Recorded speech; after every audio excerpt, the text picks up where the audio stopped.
કોલેજોના યુવાનો એ ગામે ગામથી નીકળીને ઈ કરન્સીનો આપનો જે મંત્ર છે એને ઠીક કરવા માટે બધી કોલેજોના જવાનિયાઓ અહીંયા બેઠા છે.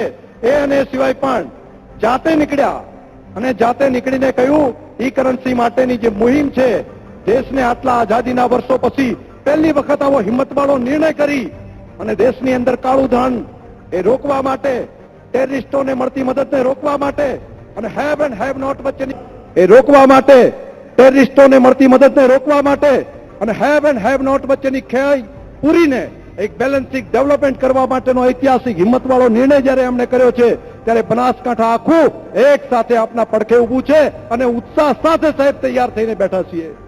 જો મારી આ વાત સાથે આપણે સૌ સંમત હોઈએ કે બ્લેક મનીનો આ નિર્ણય કર્યો પ્રધાનમંત્રીશ્રીએ અને એની અંદર આપણે બધા આખી બનાસકાંઠા અને ઉત્તર ગુજરાતની પ્રજા બેઠી છે, તૈયાર હોઈએ, તો હું કહું છું આપ સૌને પોતાના સ્થાન ઉપર ઉભા થઈને બે મુઠ્ઠી બંધ કરીને આપણે ભારત માતાની જય કરી અને આખા દેશ અને દુનિયાને આપણે સંદેશો આપીએ કે પ્રધાનમંત્રી શ્રી આપે જે નિર્ણય કર્યો છે એની અંદર આ સરહદી વિસ્તારના પ્રજાજનો એકમત થઈને આપના હિંમતવાળા નિર્ણયને સમર્થન આપવા માટે સાહેબ આખો બનાસકાંઠા જિલ્લો એકી અવાજે ઉભો છે.